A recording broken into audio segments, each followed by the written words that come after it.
Today, we're going to talk about the 12 simple and very powerful home remedies that will not only help you prevent hair loss, but also help you regrow the hair back. You know, losing your hair is a devastating experience, and you want to try natural things first before you try medication, simply because there are side effects. So I'm going to show you 12 very effective, very cool things that you can do that are pretty cheap. They don't cost you much money. So get a piece of paper out and write these things down. Now, the first two things I want to talk about, very important, very significant, but very few people are aware of this. So if you think about what the hair is exposed to on a regular basis, well, you take a shower and you're exposing your hair to the water. Did you know that the fluoride in your water creates significant hair loss, as well as acne in your skin? Yes, this is true. The fluoride that is supposed to be good for our teeth actually destroys our hair. So the first piece of advice I'm going to give you is just stop taking a shower. I'm just kidding. What you really want to do is just get a simple shower head that filters out fluoride. Okay, I found a good one. I'll put the link down below. Now, I'm not an affiliate or I don't get any kickbacks from this company, but it's a pretty good shower head that will filter out fluoride. Now, that right there could be the reason why you're losing hair. In fact, fluoride also blocks your thyroid, and a hypothyroid condition can very easily stop your hair growth. All right, the next thing you need to know about is your shampoo. Sulfates. Sulfates destroy protein, and your hair is made up of 91% protein. So if you're exposing your hair to sulfate shampoos on a daily basis, you're literally creating all sorts of problems and inhibiting hair loss. So you really want to make sure you get a sulfate-free shampoo. All right, those are the two things that you just need to avoid. Now, to understand hair loss, let's first look at the mechanism, how most top hair loss medications work. They basically block an enzyme to inhibit DHT, which is a powerful form of testosterone that tends to burn out the hair follicles. So testosterone turns into DHT, a very powerful form of testosterone, through this little enzyme. And so these drugs inhibit that enzyme. The enzyme is called 5-alpha reductase. And people that have too much DHT get this condition called androgenetic alopecia, which is pattern hair loss, both in males and females. All right, so now the question is, are there natural things that can inhibit this enzyme? Because of course, the drugs have side effects. And the answer is yes. So there's a couple things you can do. Onion juice, which I put a video out on this one topic, is a potent natural inhibitor of that enzyme. So you dilute it in water, okay, like a 50-50 ratio, rub it into your scalp, and let it set for 15 minutes, and then you would wash out your hair. I put a link down below the video that I did on this topic. All right, green tea, same thing. You would make some green tea, dilute it by 50%, rub it into your scalp for about 15 minutes, then wash it out with shampoo. Now, the next potent inhibitor of this enzyme is rosemary oil. There's one study that I found that showed that this oil is comparable to Rogaine as far as the effectiveness for preventing hair loss. And so you would take rosemary oil, rub it into the scalp, and leave it on for about 10 to 15 minutes.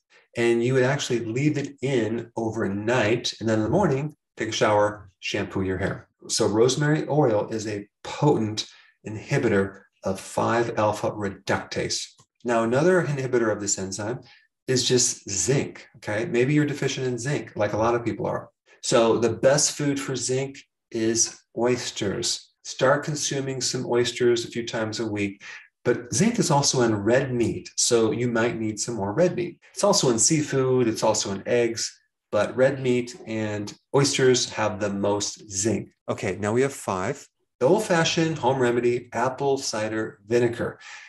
You don't want to put concentrated apple cider vinegar on your scalp. Okay, I'm just letting you know right now, it's going to burn your scalp. You want to dilute it, like 1/3 cup of apple cider vinegar to 1 liter of water. And you can rub it into the scalp, and it actually will help clean up some of the pores that may be filled with sebum, which is an oil that can be preventing the follicles from growing properly. And also apple cider vinegar gives a really nice shine to your hair. In addition to that, apple cider vinegar is acidic, and so is your scalp.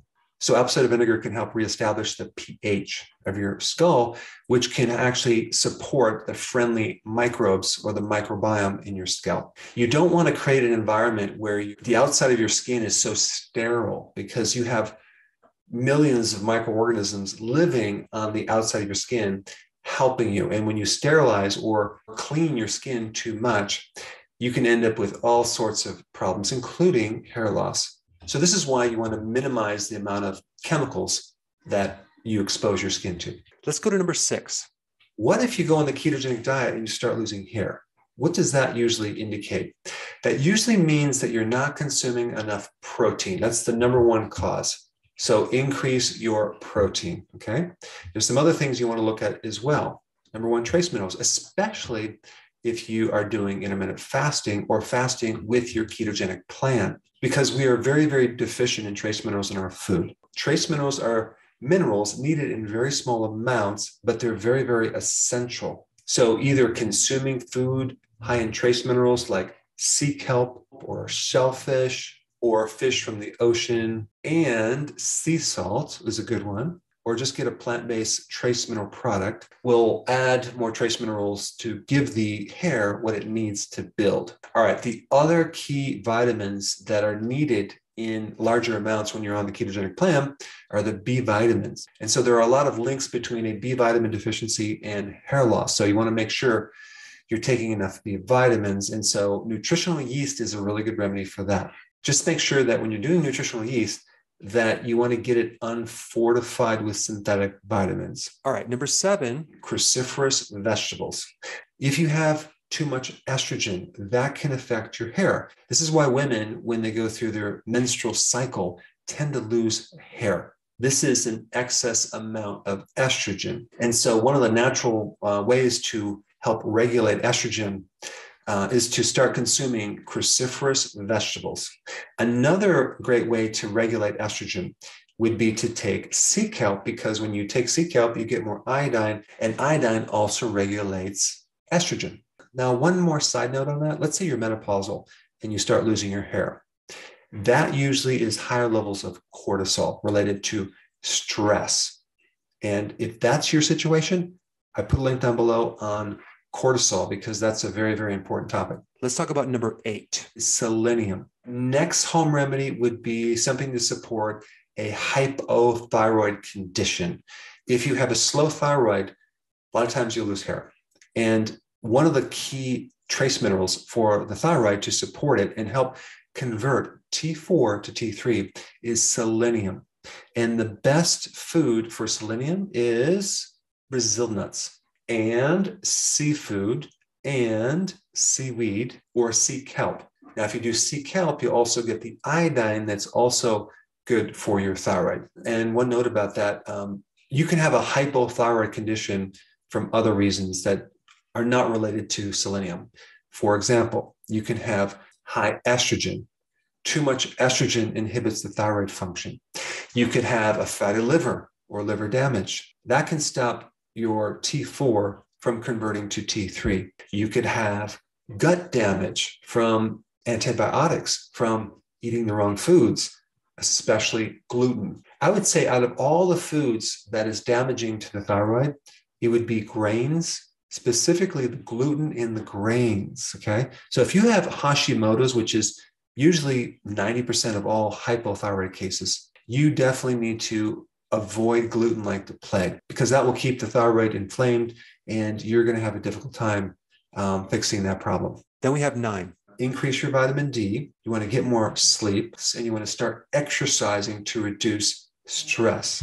Stress is a huge problem with your hair. In fact, a lot of people, if you ask them, when did you lose your hair? After an emotional, stressful event, because you're spiking cortisol, and cortisol is very damaging to proteins. Now, a couple things you can do if this is your situation. Start taking more vitamin D. In fact, you just need to be out in the sun more if you can do that. Now, if it's winter, it's going to be a hard time, but more vitamin D can greatly, greatly help your hair and lower your stress. Vitamin D3 can act like a natural cortisol hormone, but without the side effects. It does very similar things. It's an anti-inflammatory. So to reduce stress, you want to increase your vitamin D and or expose yourself to sun. You want to get more sleep. I have a ton of videos on that if you're new to my channel. You want to start doing daily walks and you want to start exercising to reduce stress. All right, number 10.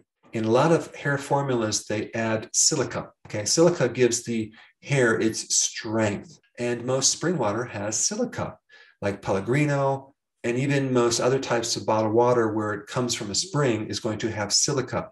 You can even buy silica-rich water, which is really good for the hair. In fact, you're probably going to notice that your skin, your hair, and your nails will all just start growing and become very strong if you start consuming silica. All right, 11, the ketogenic diet, as well as doing intermittent fasting. If you are female and you have polycystic ovarian syndrome, you have to realize that one of the big side effects is hair loss because you have this spike of androgens, and that's coming from insulin. So just by understanding that simple relationship and lowering the amount of insulin, you can help lower androgens and help prevent hair loss. So how does that happen? Well, start going on a low-carb diet. That's called the ketogenic diet, as well as doing intermittent fasting. And lastly, 12. If you look at a lot of remedies for hair loss supplements, they always add biotin. Now, what's this biotin? Biotin helps proteins in your body, especially hair. Biotin will help regrow your hair and prevent the loss of hair. But biotin is a very key B vitamin for the manufacturing of these proteins that give the hair its structure. And biotin is made by bacteria. Okay, so your own gut makes biotin. And so many people, after they lose the gut microbiome, start losing their hair because they don't have the microbes to make biotin anymore. So take a wild guess what food is loaded with biotin and can increase your own friendly bacteria to make your own biotin. Sauerkraut. Sauerkraut has 100 times more probiotics than most probiotics. And the good bacteria in sauerkraut survives the acid in your stomach. Plus, it gives you massive amounts of vitamin C, which is also needed to help grow proteins, specifically collagen and keratin. So sauerkraut on a regular basis can greatly help you reestablish your microbiome in your gut, help give you vitamin C, and give you more biotin. Now, if you have a receding hairline, I did a very specific, important video on that topic, and I put it right here. Check it out.